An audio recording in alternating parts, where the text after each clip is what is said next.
Hi നമസ്കാരം, this Abhilash Vrindavan again from NRI trader. അപ്പോൾ ഇത് നമ്മളൊരു പുതിയ സ്റ്റോക്കിനെ കുറിച്ച് സംസാരിക്കാൻ പോകുന്നു. ഈ സ്റ്റോക്ക് എന്ന് പറയുന്നത്, ഈ ഒരു കമ്പനി എന്ന് പറയുന്നത് നമ്മുടെ ട്രാവൽ ആൻഡ് ടൂറിസം മേഖലയിൽ പ്രവർത്തിച്ചു വരുന്ന ഒരു കമ്പനിയാണ്. അതേപോലെ തന്നെ സ്റ്റോക്ക് മാർക്കറ്റ് ലിസ്റ്റ് ചെയ്തിട്ട് തന്നെ നമ്മുടെ മാർക്കറ്റ് ക്യാപ്പ് വെച്ച് നോക്കുമ്പോൾ ഹയസ്റ്റ് എവർ മാർക്കറ്റ് ക്യാപ്പുള്ള ഒരു ടോപ്പ് ലീഡർ എന്ന് തന്നെ പറയാം ഈ കമ്പനിനെ കുറിച്ചിട്ട്. അതേപോലെ തന്നെ ഈ കമ്പനിയുടെ സ്റ്റോക്ക് പ്രൈസ് നോക്കിക്കഴിഞ്ഞാൽ ഒരു 2 വർഷമായിട്ട് കൺസോളിഡേഷൻ മോഡിലാണ്, ഒരേ രീതിയിലാണ് ഇപ്പോൾ ഉള്ളത്. അപ്പോൾ ആ കൺസോളിഡേഷനൊക്കെ കഴിഞ്ഞ് ഇനി സ്റ്റോക്ക് എങ്ങോട്ടാണ് പോകാനുള്ളത്, എന്താണ് പുതിയതായിട്ട് ഈ കമ്പനിയിൽ നടക്കുന്നത്, അങ്ങനത്തെ കാര്യങ്ങളൊക്കെ നമുക്ക് നോക്കണം. അതേപോലെ തന്നെ ഈ കമ്പനീൻ്റെ ബിസിനസ്, ഫണ്ടമെന്റൽ, ടെക്നിക്കൽ, ഇങ്ങനെ 3 കാര്യങ്ങൾ നമ്മൾ ഡീറ്റെയിൽ ആയിട്ട് അനലൈസ് ചെയ്യേണ്ടി വരും.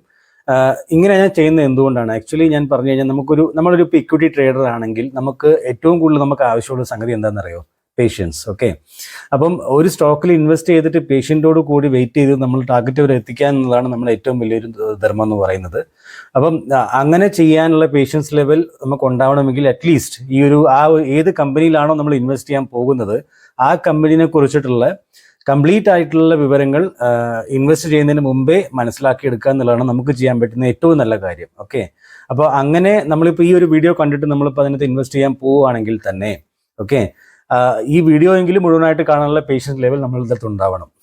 ഓക്കെ, അതില്ലാണ്ട് നമ്മൾ വെറുതെ എന്താ പറയുക, ഒരു പേര് കേട്ടു അപ്പോൾ തന്നെ പോയി ഇൻവെസ്റ്റ് ചെയ്തു, അത് അങ്ങനെ ചെയ്തിട്ട് കാര്യമില്ല. പിന്നെ ആ സ്റ്റോക്ക് പ്രൈസ് ഒരു 10%, 20% താഴേക്ക് വരുമ്പോൾ നമുക്ക് പേടിയാവും. അപ്പോൾ അതിന് മുമ്പായിട്ട് എന്ത് ചെയ്യണം എന്ന് വെച്ചാൽ നമ്മൾ അതിനെക്കുറിച്ച് പഠിച്ച് മനസ്സിലാക്കി എല്ലാ കാര്യങ്ങളും മനസ്സിലാക്കിയതിന് ശേഷമാണ് നമ്മൾ ഇൻവെസ്റ്റ് ചെയ്യുന്നത് എങ്കിൽ പിന്നെ നമുക്ക് ആ ഒരു ഡൗട്ട് വരത്തില്ല. ഓക്കെ, നമുക്ക് ഹോൾഡ് ചെയ്യാനുള്ള ഒരു കൺവിക്ഷൻ പവർ ഉണ്ടാവും. ഓക്കെ, അതുകൊണ്ടാണ് അങ്ങനെ ചെയ്യുന്നത്. അപ്പം അതൊക്കെ നമുക്ക് നോക്കാം. അതുകൂടാതെ നമ്മുടെ ഈ ചാനലിൽ ഞാൻ എപ്പോഴും പറയാറുള്ള കാര്യമാണ്, നമ്മൾ FNOനെ സപ്പോർട്ട് ചെയ്യാറില്ല. ഫ്യൂച്ചേഴ്സിനും ഓപ്ഷൻസിന് എഗനിസ്റ്റ് ആയിട്ടുള്ള ഒരാളാണ് ഞാൻ തീർച്ചയായിട്ടും അതിനോട് എഗനിസ്റ്റ് ആയിട്ടുള്ള ഒരുപാട് വീഡിയോസ് ഉണ്ടാക്കി വെച്ചിട്ടുണ്ട്. എൻ്റെ എല്ലാ വീഡിയോസിലും നിങ്ങൾക്കത് കാണാൻ വേണ്ടി പറ്റും. അപ്പം അത് മാത്രം നിങ്ങൾ ചെയ്യാതിരിക്കുക. ഇക്വിറ്റി ട്രേഡിങ്ങിൽ നിന്ന് നമുക്ക് നല്ല പൈസ ഉണ്ടാക്കാൻ പറ്റും, അതിൽ യാതൊരു സംശയവും വേണ്ട. അതിനെ പഠിക്കാനുള്ള മനസ്സ് കാണിക്കാതെ മാത്രം നമുക്ക് ചെയ്യേണ്ട ആവശ്യമുള്ളൂ. ഓക്കെ, അപ്പോൾ അത് ചെയ്യാൻ വേണ്ടി ശ്രമിക്കുക. So with this note let's go to the video. Most depressed കൺട്രീസിന്റെ ഒരു ലിസ്റ്റ് ഞാൻ എടുത്ത് നോക്കിയപ്പോൾ അതിലൊരു ആവറേജ് എനിക്ക് കിട്ടി. ദാറ്റ് ഈസ് 3.9% ആണ് ഡിപ്രഷൻ റേറ്റ് എന്ന് പറയുന്നത്. ഓക്കെ, 10/100K സൂയിസൈഡ് റേറ്റ് ഒക്കെ അതിനകത്തുണ്ട്. അങ്ങനെ ഒരു ഡാറ്റ എനിക്ക് കിട്ടി. മോസ്റ്റ് ഡിപ്രസ്ഡ് കൺട്രീസ് ആണ്. ഓക്കെ, അതിൽ തന്നെ ഇന്ത്യൻ്റെ സ്ഥാനം ഇപ്പോൾ ഉള്ളത് 106 എന്ന റേഞ്ചിലാണ്. 3.69 ആണ് പെർസെൻറ്റേജ്. ഓക്കെ, ഗ്ലോബൽ ആവറേജും 3.9% അടുത്ത് തന്നെയാണ്. അപ്പോൾ ആ ഒരു ആവറേജിലാണ് ഇന്ത്യ ഉള്ളത്. ഡിപ്രഷൻ റേറ്റ് ആണ് ഞാൻ പറയുന്നത് കേട്ടോ. അപ്പോൾ ഈ ഒരു ഡാറ്റ ഞാൻ നോക്കുന്നത് എന്തുകൊണ്ടെന്നറിയോ? വേറെ ഒന്നിനുമല്ല, ജസ്റ്റ് എൻ്റെ ഒരു സ്റ്റഡി ഞാൻ ഇങ്ങനെ ചെയ്തു പോയപ്പോൾ എനിക്ക് മനസ്സിലായ ഒരു കാര്യമാണ്, ഇങ്ങനെ ഏറ്റവും കൂടുതൽ ഡിപ്രഷൻ റേറ്റുള്ള സ്ഥലങ്ങളിലാണ് ഏറ്റവും കൂടുതൽ ആൾക്കാർ യാത്രകൾ പോകുന്നത്. ഇതൊരു വലിയ റീസണാണ്. രണ്ടാമത്തെ ഒരു റീസൺ എന്താണ്? ജോബ് റിലേറ്റഡ് ആയിട്ടുള്ള ഭയങ്കരമായിട്ട് എന്താ പറയുക, ഡിപ്രഷൻ അനുഭവിക്കുന്ന കുറേ പേരുണ്ടാവും, അല്ലെങ്കിൽ സ്ട്രെസ് അനുഭവിക്കുന്ന കുറേ ആൾക്കാരുണ്ടാവും. ഇവിടെ കണ്ടില്ലേ, 26% of Indians reported feeling stressed by their current work situation. അപ്പോൾ ഈ ഒരു ഡാറ്റയൊക്കെ എനിക്ക് മനസ്സിലാക്കി തരുന്നത് അതുകൊണ്ടൊക്കെ തന്നെയാണ് ഇന്ത്യയിലെ ടൂറിസം റേറ്റ് എന്ന് പറയുന്നതും ഇതേ രീതിയിൽ വലിയ രീതിയിൽ മുമ്പോട്ട് പോകുന്നു. ആൾക്കാർക്ക് ഏറ്റവും കൂടുതൽ ആവശ്യം എന്താണ്? അവർക്ക് ഏറ്റവും കൂടുതൽ ആവശ്യം എന്ന് പറയുന്നത് പിന്നെ എന്താ പറയുക, സ്ട്രെസ് റിലീഫ് ചെയ്യുക, ഒന്ന് റിലാക്സ് ആവുക, ഇതിനു വേണ്ടിയിട്ടുള്ള തിടുക്കത്തിലാണ് ആൾക്കാരെല്ലാവരും. ഒരുപാട് യങ്സ്റ്റേഴ്സ് നല്ല രീതിയിൽ യാത്രകൾ പോകാൻ തുടങ്ങിയിട്ടുണ്ട്. അപ്പോൾ Indians are spending big on travel, but most of that money is in living the country. എന്താണെന്ന് വെച്ചാൽ ഇന്ത്യൻസ് ഇപ്പോൾ ഒരുപാട് യാത്രകൾ പോകുന്നുണ്ടെന്നുള്ള കാര്യം ഷുവറാണ്. പക്ഷേ ഇന്ത്യയിലെ ടൂറിസം തന്നെ അവർക്ക് ഒരുപാട് സംഗതികൾ ഇപ്പോൾ തുറന്നു കൊടുത്തിട്ടുണ്ട്. അതുകൊണ്ട് തന്നെ അവർ സ്പെൻഡ് ചെയ്യുന്നത് കൂടുതലും ഇന്ത്യയിലാണെന്നാണ് കണക്കുകൾ വന്നേക്കുന്നത്. അതിൻ്റെ ഒരു ഡാറ്റ ഒന്നും കൂടെ ഞാൻ നോക്കിയപ്പോൾ എനിക്ക് മനസ്സിലായത്, India's outbound travel has potential to grow from 13 million trips. 13 million ട്രിപ്പുകളാണ്, ഡിഫറെൻറ്റ് ട്രിപ്പുകളാണ്. In 2022 to over 80 million, 80 million വരെ ഇത് പോകാൻ സാധ്യതയുണ്ട് 2040 ആകുമ്പോഴത്തേനും. ഓക്കെ, ഇതാണ് ഈ കണക്കുകൾ കാണിക്കുന്നത്. നിങ്ങളിവിടെ ഈ ചാർട്ട് നോക്കിയാൽ തന്നെ മനസ്സിലാവും, ചൈന 104 മില്യൺ ട്രിപ്സ് ആണ് അവർ ആനുവലി അവരുടെ ആൾക്കാർ പോകുന്നത്, പുറത്തേക്ക് പോകുന്നത് എന്ന് വെച്ചാൽ വെക്കേഷൻ ട്രിപ്പുകളിലേക്ക് പോകുന്നത്. Not only out of China, within the China also. നമ്മളിപ്പോൾ ഈച്ച് ആൻഡ് എവറി ടിക്കറ്റ് നമ്മൾ ബുക്ക് ചെയ്യുന്നുണ്ടല്ലോ, അതൊക്കെ ഇതിനകത്ത് കൗണ്ട് ആവും. അപ്പോൾ ചൈന ഈസ് 104. അതേപോലെ തന്നെ നിങ്ങൾ നോക്കിക്കഴിഞ്ഞാൽ ഇന്ത്യ ഇപ്പോൾ ഉള്ളത് വെറും 13 മാത്രമാണ്. മനസ്സിലായില്ലേ? അപ്പോൾ ഇന്ത്യൻ്റെ പോപ്പുലേഷൻ എന്ന് പറയുന്നത് ഇപ്പോൾ 140 ബില്യൺ തന്നെ ആയല്ലോ, 1.4 ബില്യൺ ആയല്ലോ, റൈറ്റ്? മോറോവർ ഈക്വൽ ടു ചൈനയാണ്. ഓക്കെ, നമ്മുടെ GDP റേറ്റ് ഇവിടുന്ന് നല്ല രീതിയിൽ മുമ്പോട്ട് പോയിക്കൊണ്ടിരിക്കുകയാണ്. നമ്മളിപ്പോൾ 4,000 മാർക്കൊക്കെ ഇപ്പോൾ റീസെൻ്റ്ലി ക്രോസ് ചെയ്തായിരുന്നു. ഓക്കെ, അത് കഴിഞ്ഞിട്ട് ഇപ്പോൾ അപ്പോൾ അങ്ങനെയാണെങ്കിൽ നമ്മളുടെ GDP റേറ്റ് കൂടുമ്പോൾ നമ്മളുടെ എന്താ പറയുക മിഡിൽ ക്ലാസിന്റെ കയ്യിൽ കൂടുതൽ പൈസ വരുന്നു എന്ന് തന്നെയാണ് അതിന്റെ അർത്ഥം അല്ലേ? അങ്ങനെ വരുന്ന പൈസകൾ വരുമ്പോൾ നമ്മളുടെ ആൾക്കാരും നല്ല രീതിയിൽ ഇനി ട്രിപ്പുകളൊക്കെ പോകാൻ വേണ്ടി തുടങ്ങും. ഇപ്പോൾ ഉള്ളത് ഒന്നുമല്ല, ഇനി നല്ല രീതിയിൽ മുമ്പോട്ട് പോകാനുള്ള സാധ്യതയുണ്ട്. അപ്പോൾ അതൊരു 80 വരെ പോകാനുള്ള പ്രൊജക്ഷൻ ആണ് ഇപ്പോഴത്തെ ഒരു പേസിൽ നോക്കിക്കഴിഞ്ഞാൽ നമുക്ക് മനസ്സിലാവുന്നത്. ഓക്കെ, അപ്പൊ ഇത്രയും ഡാറ്റ നമുക്ക് കിട്ടിക്കഴിഞ്ഞപ്പോൾ എന്താണ് നമുക്ക് മനസ്സിലാവുന്നത് ഇതിനകത്ത് നിന്ന്? ഇന്ത്യയിലെ ട്രാവൽ ഇൻഡസ്ട്രി എന്ന് പറയുന്നത് അല്ലെങ്കിൽ ടൂറിസം ഇൻഡസ്ട്രി എന്ന് പറയുന്നത് ഗ്രോ ചെയ്യാൻ സാധ്യതയുള്ള ഒരു ഇൻഡസ്ട്രിയാണ്. അതിൽ തന്നെ നമ്മൾ ഇന്ന് ചൂസ് ചെയ്തേക്കുന്ന കമ്പനി ഏതാണ്? ആ കമ്പനിയാണ് easymytrip.com. ഓക്കെ, easymytrip പ്ലാനേഴ്സ് ആയിരുന്നു ആദ്യം, അതിപ്പോൾ easymytrip.com എന്ന് മാറ്റിയിട്ടുണ്ട്. അപ്പോൾ ഇവരുടെ പരിപാടി എന്താണ് ശരിക്കും നോക്കിക്കഴിഞ്ഞാൽ നിങ്ങൾ ഇവിടെ കണ്ടാൽ നിങ്ങൾക്ക് മനസ്സിലാവും മുഴുവനായിട്ടും. ഇവരുടെ ഒരു വെക്കേഷൻ എന്തായാലും പിന്നെ ഹോളിഡേ പാക്കേജുകൾ പ്ലാൻ ചെയ്ത് കൊടുത്തിട്ട് അവർക്ക് വേണ്ടിയിട്ടുള്ള സഹായങ്ങൾ ചെയ്തു കൊടുക്കുക. അതേപോലെ തന്നെ ഇവരുടെ വെബ്സൈറ്റിൽ വന്നു കഴിഞ്ഞാൽ നമുക്ക് എല്ലാവർക്കും പറയുന്ന സംഗതിയാണ്, ഞാൻ കൂടുതൽ ഇതിനകത്ത് പോകേണ്ട കാര്യമില്ലല്ലോ. ഇതിനകത്ത് ഫ്ലൈറ്റ് ടിക്കറ്റ് ബുക്ക് ചെയ്യാം, ഹോട്ടൽ ബുക്ക് ചെയ്യാം, flight plus hotel, train, bus, cabs, holiday packages. You can book anything in this website. Pretty good website anyway. International ട്രിപ്പുകളും ഇന്ത്യയിലെ ട്രിപ്പുകളും എല്ലാം ഇവർ ചെയ്യുന്നുണ്ട്. So and they have the AI based chat everything. മനസ്സിലായല്ലോ? അപ്പോൾ നിങ്ങൾക്കറിയുന്ന പോലെ make my trip ഒക്കെ പോലെ തന്നെയുള്ള ടൂർ ആൻഡ് ട്രാവൽ അറേഞ്ച് ചെയ്ത് കൊടുക്കുന്ന കമ്പനികൾ. ഓക്കെ, അതാണ് ഈസി മൈ ട്രിപ്പിന്റെ ബിസിനസ് എന്ന് പറയുന്നത് ബേസിക്കലി. അപ്പോൾ ഈസി മൈ ട്രിപ്പിനെ ചൂസ് ചെയ്ത് എന്തുകൊണ്ടാണ്? നമുക്ക് എന്താണ് വേണ്ടത്? ശരിക്കും പറഞ്ഞാൽ ആ ഒരു ഇൻഡസ്ട്രിയിൽ തന്നെ നല്ലൊരു കമ്പനി വേണം. അതിൽ തന്നെ എന്താ പറയുക, സെക്കൻഡ് ലാർജസ്റ്റ് ആയിട്ടുള്ള കമ്പനിയാണ് ഈസി മൈ ട്രിപ്പ് എന്ന് പറയുന്നത്. ഈ ഒരു സെക്ടറിൽ വരുമ്പോൾ സെക്കൻഡ് ലാർജസ്റ്റ് ആയിട്ട് വരുന്ന കമ്പനിയാണ് ഈസി മൈ ട്രിപ്പ്. അപ്പം അത് കൂടാതെ പ്രോഫിറ്റ് മേക്കിങ്ങും ആവണം. ഓക്കെ, ഇതൊക്കെ കൂടിയാൽ മാത്രമേ നമ്മുടെ ക്രൈറ്റീരിയയിൽ വരത്തുള്ളൂ ഈ കമ്പനി, അല്ലെങ്കിൽ വരില്ല. അല്ലെങ്കിൽ ഒരുപാട് കമ്പനികൾ ലിസ്റ്റഡ് ആണല്ലോ. നമുക്ക് നല്ല കമ്പനികൾ വേണം, പ്രോഫിറ്റും ഉണ്ടാവണം, എല്ലാം വേണമല്ലോ, എന്നാലേ നമ്മൾ ആ ബിസിനസ്സിൽ പോയിട്ട് കാര്യമുള്ളൂ. അപ്പോൾ ഇന്ത്യൻ സ്റ്റോക്ക് മാർക്കറ്റിൽ ലിസ്റ്റ് ചെയ്തേക്കുന്ന കമ്പനികളിൽ നല്ലൊരു കമ്പനി തന്നെയാണ് ഈസി മൈ ട്രിപ്പ് എന്നാണ് എൻ്റെ പഠനങ്ങൾ എന്നോട് പറയുന്നത്. നമുക്ക് നോക്കി നോക്കാം ബാക്കി കാര്യങ്ങൾ. അതായത് കണ്ടില്ലേ താഴെ അവരുടെ പാക്കേജുകൾ നോക്കിക്കഴിഞ്ഞാൽ South India, Australia, Himachal Pradesh, Vietnam, you name it, എല്ലാ സ്ഥലങ്ങളിലും അവർ പാക്കേജ് കൊടുക്കുന്നുണ്ട്. It's a very good company, very good business. Anyway നല്ല റിവ്യൂസ് അവർക്കുണ്ട്. താഴെ നിങ്ങൾ നോക്കിക്കഴിഞ്ഞാൽ even you can book the cruise as well, cruise, train, പിന്നെ ബാക്കി aeroplane, bus, cab, anything. Okay, ഇതൊക്കെ നമുക്ക് ബുക്ക് ചെയ്യാൻ പറ്റുന്ന നല്ലൊരു വെബ്സൈറ്റ് തന്നെയാണ് ഈസി മൈ ട്രിപ്പിന്റെ, ദാറ്റ്സ് ഫോർ ഷുവർ. ഇനി നമുക്ക് നോക്കാനുള്ളത് ആ ഇൻഡസ്ട്രിയിൽ സംഭവിക്കുന്ന കാര്യങ്ങൾ എന്താണ്, ഇന്ത്യന്റെ ലെവലിലായിക്കോട്ടെ ഗ്ലോബൽ ലെവലിലായിക്കോട്ടെ. ഓക്കെ, അത് നോക്കുമ്പോൾ the travel market in India is projected to reach $125 billion by financial year 2027. മനസ്സിലായില്ലേ? ആ ഒരു സംഭവം എനിക്ക് അവിടെ കാണാൻ വേണ്ടി പറ്റി. അതേപോലെ തന്നെ നിങ്ങൾ നോക്കിക്കഴിഞ്ഞാൽ അട്രാക്റ്റീവ് ഓപ്പർച്യൂണിറ്റി ആണ് ഈ 178 ബില്യൺ ഒരു ഇൻഡസ്ട്രി ആയിട്ട് ഈ സംഗതി മാറുമ്പോൾ അതിനകത്ത് നിന്ന് എന്താ പറയുക ഗുണം കിട്ടാൻ സാധ്യതയുള്ള കമ്പനി തന്നെയാണ് ഈസി മൈ ട്രിപ്പ് പോലത്തെ സ്റ്റോക്ക് മാർക്കറ്റിൽ ലിസ്റ്റഡ് ആയിട്ടുള്ള നല്ലൊരു കമ്പനിക്ക്. ഓക്കെ, ദെൻ പോളിസി സപ്പോർട്ട് നോക്കുമ്പോൾ അതിലും കുറേ കാര്യങ്ങളുണ്ട്.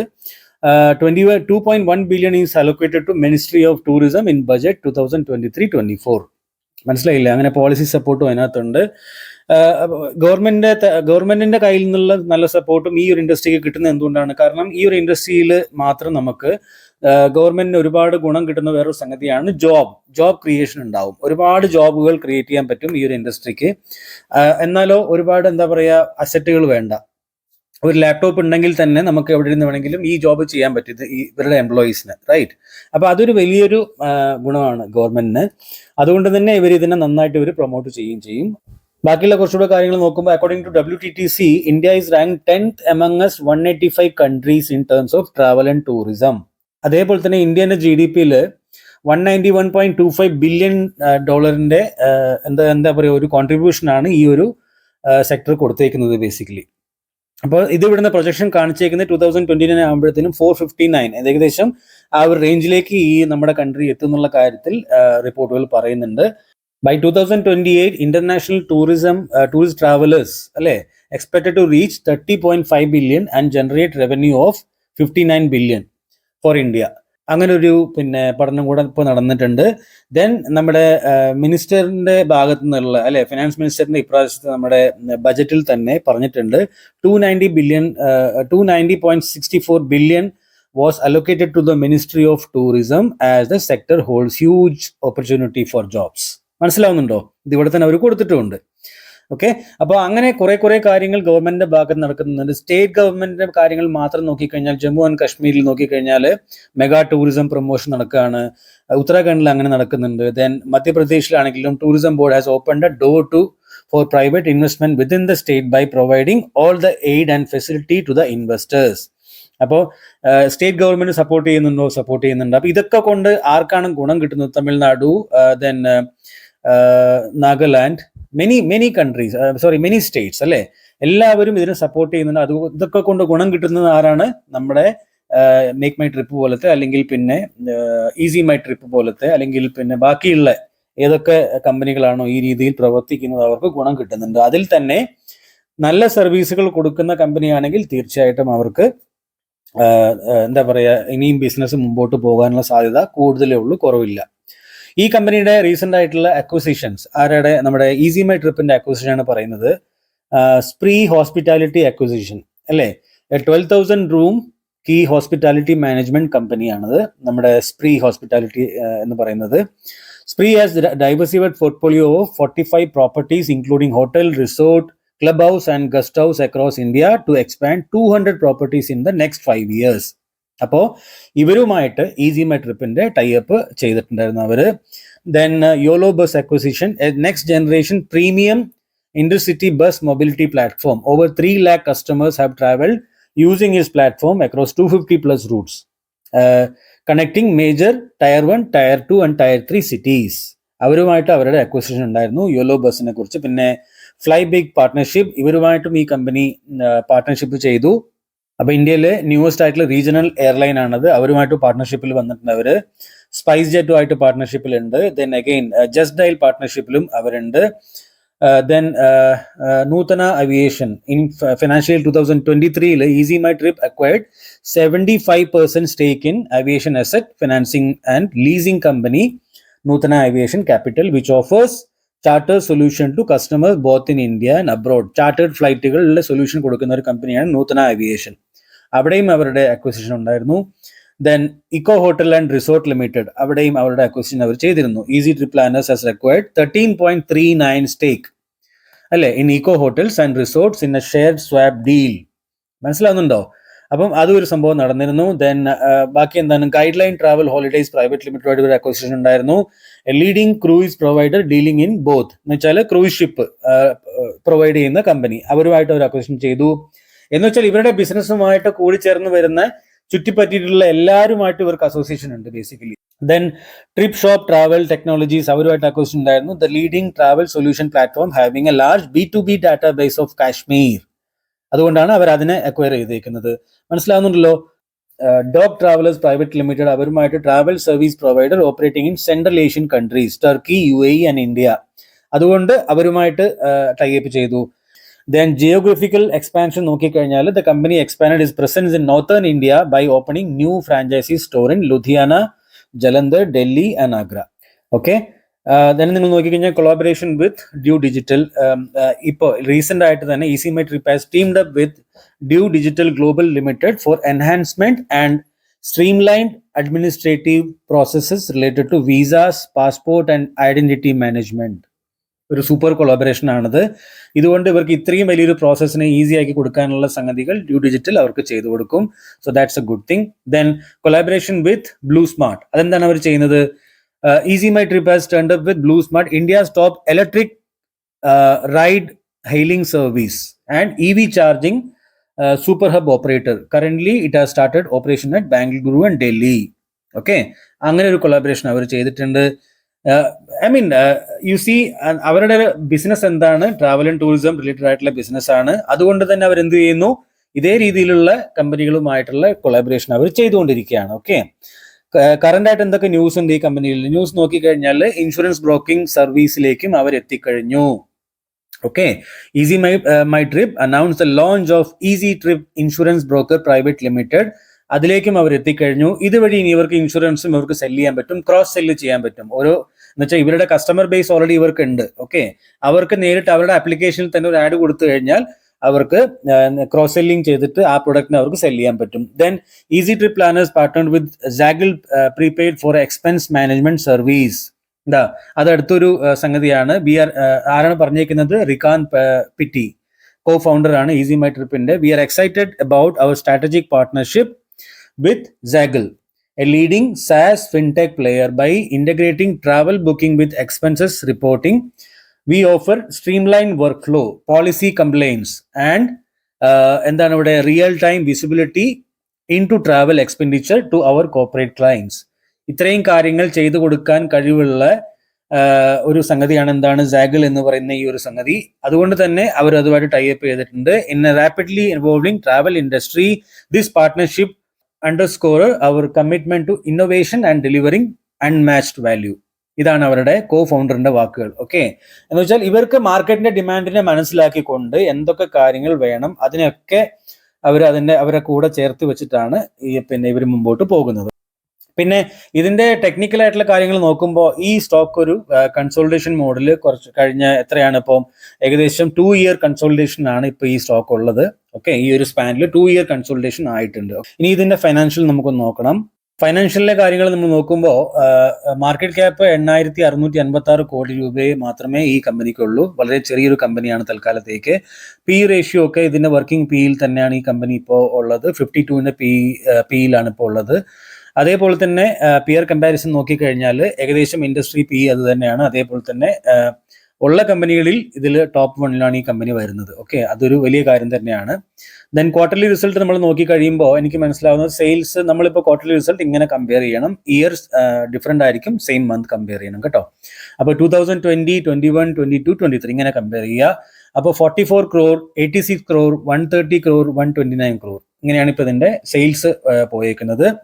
നെറ്റ് പ്രോഫിറ്റ് 22 കോടി രൂപ, 40 കോടി രൂപ, 45 കോടി രൂപ, 51 കോടി രൂപ ഹയസ്റ്റ് എവർ ആയിട്ടുള്ള നെറ്റ് പ്രോഫിറ്റ് കമ്പനി പോസ്റ്റ് ചെയ്തിട്ടുണ്ട്. Then profit and loss statement നമ്മൾ നോക്കുമ്പോൾ ഇതിനകത്ത് മേജർ നമ്പർ മാത്രമേ നമ്മൾ നോക്കാറുള്ളൂ. ബാക്കിയുള്ള ഇൻഡെപ്ത് ആയിട്ടുള്ള കാര്യങ്ങളൊക്കെ ഞാൻ അല്ലാതെ തന്നെ നോക്കുന്നുണ്ട്. സെയിൽസ് ഞാൻ നോക്കുമ്പോൾ 358 കോടി രൂപയിൽ നിന്ന് സെയിൽസ് ഇൻക്രീസ് ആയിട്ട് ഇപ്പോൾ ഉള്ളത് 463 കോടി രൂപയാണ്. ഇതിടയ്ക്ക് 1049 വരെ പോയിരുന്നു, അത് കഴിഞ്ഞ് കുറഞ്ഞു. പിന്നെ കൊറോണ വന്നു, അങ്ങനെ കുറെ കാര്യങ്ങൾ ഈ കമ്പനിയിൽ സംഭവിച്ചിട്ടുണ്ട്. ബട്ട് സ്റ്റിൽ കഴിഞ്ഞ വർഷത്തെക്കാളും അല്ലെങ്കിൽ കഴിഞ്ഞ മുമ്പത്തെ വർഷത്തെക്കാളും നിങ്ങൾ ഒരു ഒരു 2017 മുതൽ ഇങ്ങോട്ട് എടുത്തു കഴിഞ്ഞാൽ ഏറ്റവും ഹയസ്റ്റ് അവർ ആണ് ഇപ്പോൾ പോസ്റ്റ് ചെയ്തിരിക്കുന്നത്. ദെൻ നെറ്റ് പ്രോഫിറ്റ് നമ്മൾ നോക്കുമ്പോൾ 1 crore rupees നെറ്റ് പ്രോഫിറ്റ് ഉണ്ടായിരുന്ന കമ്പനി ഇപ്പോൾ ഹയസ്റ്റ് അവർ ആയിട്ട് 167 കോടി രൂപ നെറ്റ് പ്രോഫിറ്റ് പോസ്റ്റ് ചെയ്ത ഒരു കമ്പനിയായിട്ട് ഈസി മൈ ട്രിപ്പ് മാറിയിട്ടുണ്ട്. ദെൻ ബാലൻസ് ഷീറ്റ് ഞാൻ നോക്കുമ്പോൾ സ്വന്തം പൈസ റിസർവിൽ ഇവരെടുത്ത് 437 കോടി രൂപ ഇവരുടെ കയ്യിലുണ്ട്. 116 കോടി രൂപ മാത്രമേ ഇവർക്ക് ബോറോയിങ് ഉള്ളൂ. So that's completely okay. അതേപോലെ തന്നെ ഇവർക്ക് ഫിക്സഡ് അസറ്റ് ഇവർക്ക് ഇപ്പോൾ 11 കോടി രൂപേന്റെ ഫിക്സഡ് അസറ്റ് ഇവർക്കുള്ളൂ. അതിന് കാരണം എന്താണെന്ന് വെച്ചാൽ ഇവർക്ക് ഒരുപാട് ബിൽഡിങ്ങും കാര്യങ്ങളും അങ്ങനെയൊന്നും വേണ്ടല്ലോ. ഓക്കെ, വേണ്ടത് വളരെ ചെറിയ കാര്യങ്ങളാണ്. ഒരു വട്ടം സെറ്റപ്പ് ആയി കഴിഞ്ഞാൽ പിന്നെ അത് എപ്പോഴും ചെയ്യേണ്ട കാര്യമില്ല. ഒരു ഓഫീസ് സെറ്റപ്പ് ആയി കഴിഞ്ഞാൽ അവിടെ ഒരു 19 എംപ്ലോയീസ് ഉണ്ടെങ്കിൽ അവരുടെ കാര്യങ്ങൾ ഒരു വട്ടം സെറ്റ് ആയി കഴിഞ്ഞാൽ പിന്നെ അവിടെ വേറെ വലുതായിട്ടുള്ള ഇൻഫ്രാസ്ട്രക്ചറിന്റെ കാര്യം ഇവർക്കില്ല. അതുകൊണ്ട് തന്നെ ഇവരുടെ ഓപ്പറേഷൻ മാർജിൻ ഇവർക്ക് നല്ല രീതിയിൽ മാർജിൻ കിട്ടുന്ന ഒരു ബിസിനസ്സാണ് ഈ ഒരു ബിസിനസ് എന്ന് പറയുന്നത്. പക്ഷേ അതിന്റെ കൂടെ തന്നെ നമ്മൾ ആലോചിക്കേണ്ടത് റിവ്യൂസ് നല്ലതായിരിക്കണം, അല്ലേ? നമ്മളൊക്കെ യൂസറിന്റെ റിവ്യൂസിൽ ബേസ്ഡ് ചെയ്തിരിക്കുന്ന ഒരു ബിസിനസ്സാണ് ഇതെല്ലാം. അപ്പോൾ അതൊക്കെയുള്ള പ്രോഫിറ്റ് മേക്കിംഗ് ആയിട്ടുള്ള ഒരു കമ്പനി ആയിട്ടാണ് എനിക്ക് ഈസി മൈ ട്രിപ്പിന്റെ കാര്യങ്ങൾ നോക്കുമ്പോൾ എനിക്ക് മനസ്സിലാവുന്നത്. പ്രൊമോട്ടറിന്റെ കയ്യിൽ ഇപ്പോൾ 64% പ്രൊമോട്ടറിന്റെ കയ്യിലുണ്ട്. പ്രൊമോട്ടർ എന്ന് വെച്ചാൽ മുതലാളി. അതേപോലെ തന്നെ FIIസിന്റെ കയ്യിൽ, ഫോറിൻ ഇൻവെസ്റ്റേഴ്സിന്റെ കയ്യിൽ 2.18% ആണ് ഇപ്പോൾ ഉള്ളത്. അതേപോലെ തന്നെ DIS എന്ന് പറഞ്ഞാൽ ഡൊമസ്റ്റിക് ഇൻവെസ്റ്റേഴ്സിന്റെ കയ്യിൽ, ഓക്കെ, അവരുടെ കയ്യിൽ ഇപ്പോൾ ഉള്ളത് 2.35% ആണ്.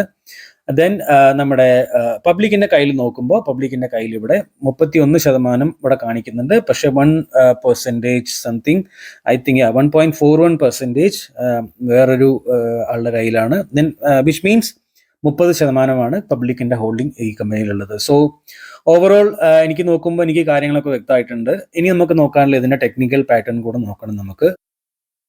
ഈ കമ്പനിയുടെ ടെക്നിക്കൽ പാറ്റേൺ ഞാൻ നോക്കുമ്പോൾ എനിക്കിവിടെ മനസ്സിലാവുന്നത് ഇവിടെ ഒരു കപ്പ് വിത്ത് ഹാൻഡിൽ പാറ്റേൺ ഫോം ആയിട്ടുണ്ട്.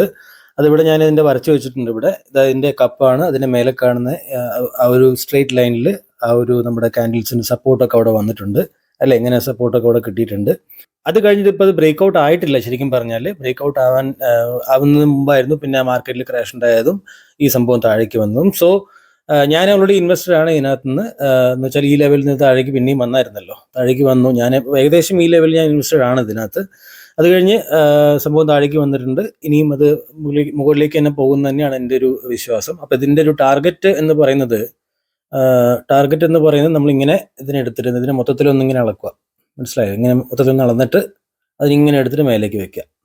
ഓക്കെ, അപ്പോൾ ഫസ്റ്റ് ടാർഗറ്റ് എന്ന് പറയുന്നത് എന്താണ്? ഫസ്റ്റ് ടാർഗറ്റ് എനിക്ക് ഇവിടെ കിട്ടുന്നത് 28%, 66% എന്ന ടാർഗറ്റിലേക്ക് എനിക്ക് ട്രേഡ് ചെയ്യാം ഒന്നെങ്കിൽ. ഓക്കെ, രണ്ടാമത്തെ ടാർഗറ്റ് എന്ന് പറഞ്ഞാൽ എന്താണ്? എന്താ ഇവിടുന്ന് ഈ ഒരു ഇപ്പോൾ പ്രൈസ് എവിടെയാണോ ഉള്ളത് അവിടെ തൊട്ടിട്ട് അതിൻ്റെ ലൈഫ് ടൈം ഹൈ വരെയുള്ള ഈ ഒരു പ്രൈസ് വരെ എനിക്ക് ഇതിനകത്ത് ട്രേഡ് ചെയ്യാനുള്ള വിശ്വാസം എനിക്കുണ്ട്.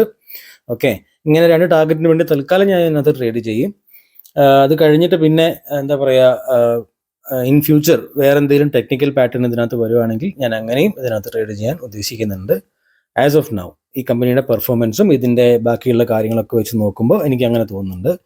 ദെൻ ബാക്കി ഒരു കാര്യം കൂടെ പറയാനുള്ളതെന്ന് വെച്ചാൽ, പിന്നെ വീഡിയോ മാത്രം കണ്ടാൽ പോരാ, സബ്സ്ക്രൈബ് ചെയ്യണം കേട്ടോ. അതേപോലെ തന്നെ വീഡിയോ ഒരാൾക്ക് ഷെയർ ചെയ്ത് കൊടുക്കുക. പിന്നെ എന്തെങ്കിലും ഒരു കമൻറ്റ് താഴെ ഇടുക. ഓക്കെ, നിങ്ങൾക്ക് എന്താണ് ഇഷ്ടപ്പെട്ടത്, എന്താണ് നിങ്ങളുടെ അഭിപ്രായം? ഓക്കെ, ഇതൊക്കെ എനിക്കും താല്പര്യമുണ്ട്. എല്ലാവരും ഒരു കമൻറ്റൊക്കെ ചെയ്യുക.